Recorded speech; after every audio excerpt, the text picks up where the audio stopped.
Hello friends, good morning to all of you. Friends, जो SIR हमारा चला हुआ है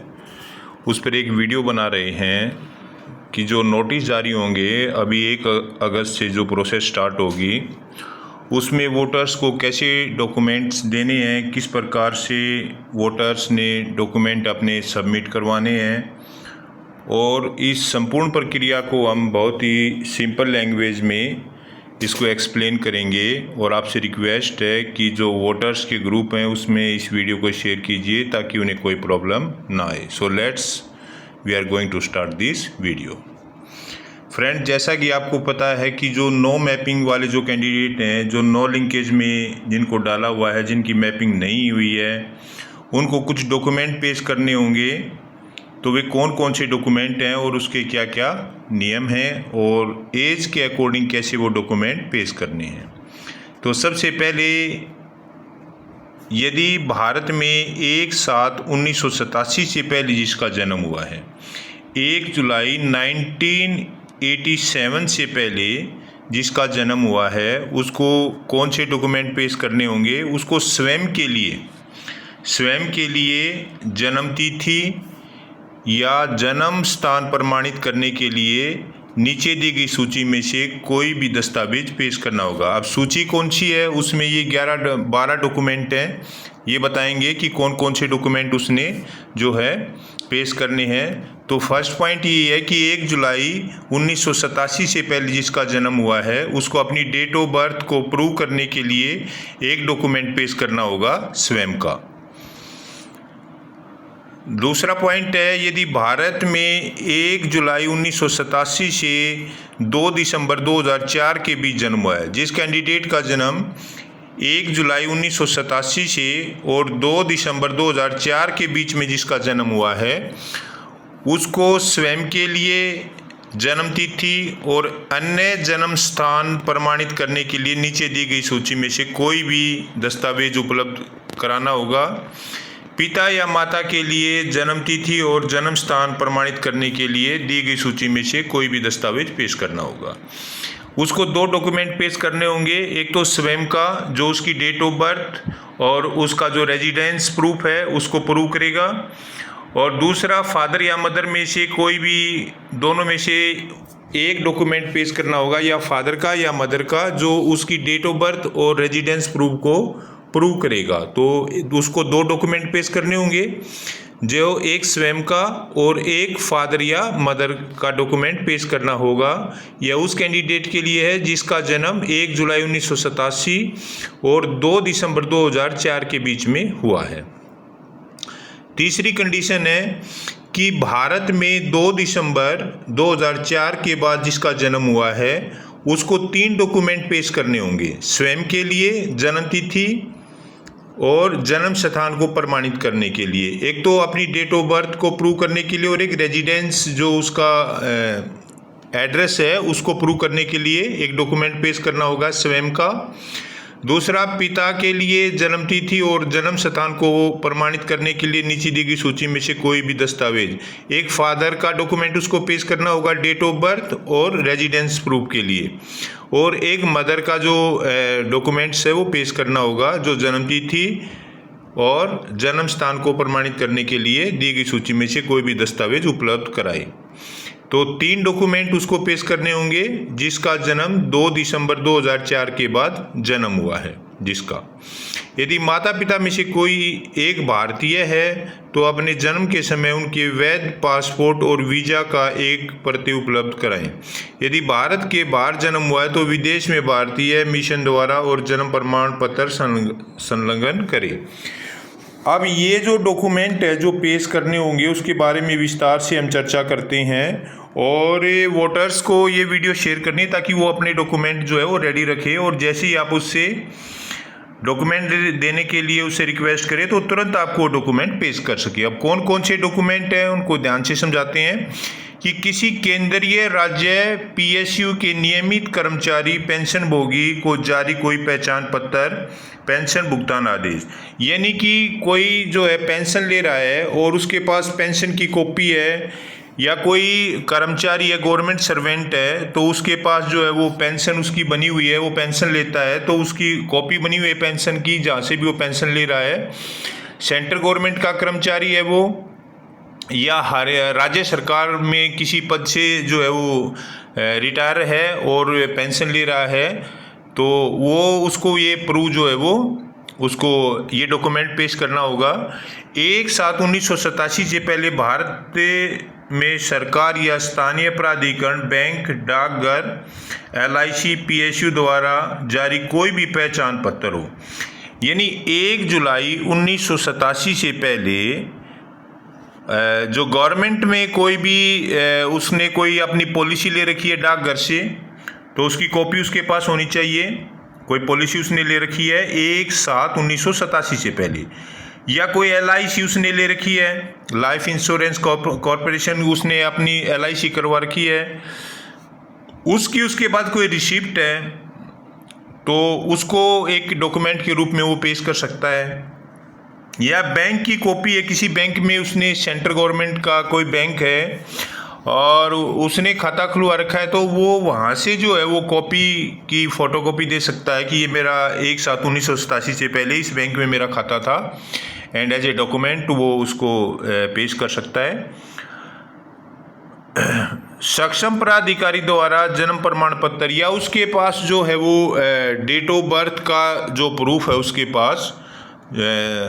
पास बर्थ सर्टिफिकेट है उसके पास, तो बर्थ सर्टिफिकेट से भी वो जो है वो प्रूव कर सकता है कि मेरे पास बर्थ सर्टिफिकेट है, तो इस प्रकार से जो है वो पेश कर सकता है बर्थ सर्टिफिकेट को कि ये जो बर्थ सर्टिफिकेट है ये मेरे पास है, तो उसको एक डॉक्यूमेंट के रूप में वो पेश कर सकता है। अगला है कि सक्षम राज्य प्राधिकारी द्वारा जारी को स्थानीय निवास प्रमाण पत्र, डोमिसाइल उसके पास हो, जो रिहायशी प्रमाण पत्र होता है, जो डोमिसाइल होता है वो उसके पास होना चाहिए, तो उसको जो है वो एज ए ID प्रूफ के रूप में वो पेश कर सकता है कि मेरे पास ये डोमिसाइल है, तो उसका जो है वो डॉक्यूमेंट स्वीकार किया जाएगा। सक्षम प्राधिकारी द्वारा जारी OBC SC ST में या कोई भी जाति प्रमाण पत्र, जैसे जो शेड्यूल कास्ट और अदर बैकवर्ड्स क्लास का जो OBC का या शेड्यूल ट्राइब का जो सर्टिफिकेट उसके पास है, तो वो भी एज ए डॉक्यूमेंट जो है वो स्वीकार किया जाएगा।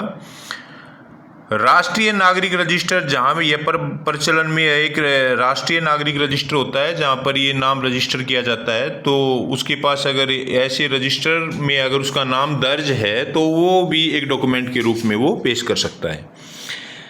जहाँ पर ये एप्लीकेबल होता है। राज्य स्थानीय प्राधिकारी द्वारा तैयार किया गया परिवार रजिस्टर, ये राज्य सरकार में जो है ये रजिस्टर तैयार किया जाता है, तो एज ए डॉक्यूमेंट उसको भी पेश किया जा सकता है, स्थानीय प्राधिकारियों द्वारा तैयार किया गया परिवार रजिस्टर। सरकार द्वारा कोई भी भूमि मकान आवंटन प्रमाण पत्र, जैसे सरकार के द्वारा किसी को कोई जो है मकान या भूमि जो है उसको दी गई, यानी रजिस्ट्री उसके पास है, या जो हैंडओवर जो किया जाता है, जो पोजेशन लेटर होता है वो उसको दिया गया है, तो वो भी एज ए डॉक्यूमेंट पेश किया जा सकता है। आधार के लिए आयोग के पत्र देश से दिनांक 19वें संलग्न के माध्यम से अनुदेश लागू है। और एक क्या होता है कि उसमें मान लीजिए उसके पास 10th की मार्कशीट है, या कोई उसके पास जो है मान्यता प्राप्त बोर्ड या विश्वविद्यालय द्वारा कोई डिग्री है, उसके पास शैक्षणिक प्रमाण पत्र है, तो उसको भी जो है पेश किया जा सकता है। ये उन कैंडिडेट के लिए है जिनकी जो नो लिंकेज में, जिनको जो है वो जिनकी मैपिंग की गई है, जिनके पास कोई 2002 से जो है वो डॉक्यूमेंट्स नहीं था, 2002 से उनकी मैपिंग नहीं हुई थी, तो ये उन कैंडिडेट्स के लिए है। और इस प्रकार से जो होता है ये डॉक्यूमेंट उसको पेश करने होंगे, और ये डॉक्यूमेंट भी रेडी रखें। एक बार मैं फिर बता देता हूँ, ये डेट ऑफ बर्थ के अकॉर्डिंग है, जैसे जैसे उसकी डेट ऑफ बर्थ है, यानी कि 1 जुलाई 1987 से पहले का जन्म है तो एक डॉक्यूमेंट होगा स्वयं का। अगर 1 जुलाई 1987 से 2 दिसंबर 2004 के बीच जन्म है तो 2 डॉक्यूमेंट होंगे, एक स्वयं का होगा जो उसकी डेट ऑफ बर्थ को प्रूव करेगा, रेजिडेंस उसका जो एड्रेस है उसको प्रूव करेगा, या जिसका जन्म 2 दिसंबर 2004 के बाद जिसका जन्म हुआ है तो उसको एक अपना स्वयं का डॉक्यूमेंट, एक फादर का, एक मदर का, तो 3 डॉक्यूमेंट उसको जो है पेश करने होंगे जो प्रूव करेंगे उसकी डेट ऑफ बर्थ को और उसके रेजिडेंस जो है एड्रेस है उसको। और जिस भी कैंडिडेट्स का जो है ये 11 डॉक्यूमेंट्स जो दिए गए हैं इनमें से जो है वो डॉक्यूमेंट पेश कर सकता है। उसमें से कोई पेंशन ले रहा है, एक 7/1987 से पहले कोई भी जिसकी जो है LIC बनी हुई LIC की कोई कॉपी है उसके पास, या बैंक में उसका खाता है, या पोस्ट ऑफिस में खाता है, या कोई पेंशन ले रहा है पेंशन की कॉपी है उसके पास, या कोई उसके पास जो है जन्म प्रमाण पत्र है, डोमिसाइल उसके पास है, बर्थ सर्टिफिकेट उसके पास है, या उसके पास मार्कशीट है 10th की, कोई डिग्री उसके पास है, या कोई और स्कूल से उसने जो है वो SLC उसके पास है, स्कूल लिविंग सर्टिफिकेट उसके पास है जिसमें उसकी डेट ऑफ बर्थ को प्रूव करेगा और उसके नाम को प्रूव करेगा,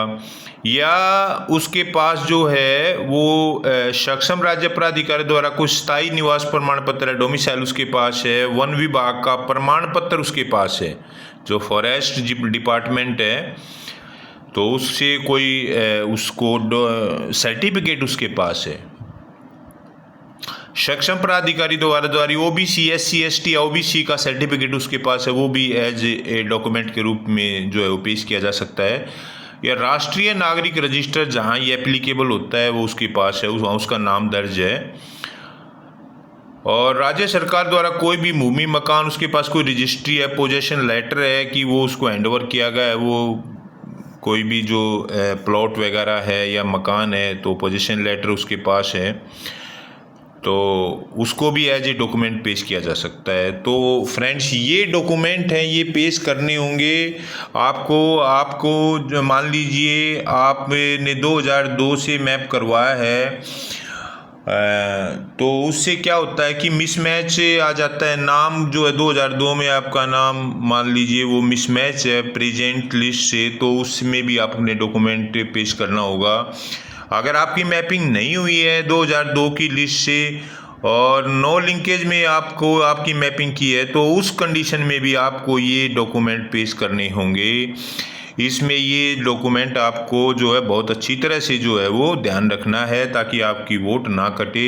आपके पास कोई भी 10th का सर्टिफिकेट है, आपके SC ST OBC का सर्टिफिकेट है, आपके पास LIC, आपके पास पोस्ट ऑफिस की जो है वो आपके पास कॉपी है, और जो आपने अपनी कोई भी पॉलिसी ले रखी है, आपके पास जो है वो डोमिसाइल है, रिहायशी प्रमाण पत्र है, तो इस कंडीशन में आपने डॉक्यूमेंट पेश करने होंगे। ये एज के अकॉर्डिंग है, तो एज के अकॉर्डिंग हमने जैसे आपको बता दिया कि कितने डॉक्यूमेंट जो है किसने पेश करने हैं। जिसका जन्म 1/7/1987 से पहले उसको स्वयं का अपना एक डॉक्यूमेंट पेश करना होगा। जिसका जन्म 1 जुलाई 1987 के बाद और 2 दिसंबर 2004 से पहले है तो उसको 2 डॉक्यूमेंट पेश करने होंगे, और 2 दिसंबर 2004 के बाद अगर उसका जन्म है तो उसको 3 डॉक्यूमेंट पेश करने होंगे। I request to all the BLOs that you please share this video in groups of water so that this is helpful to all of you. Thank you watching for this video. Thank you.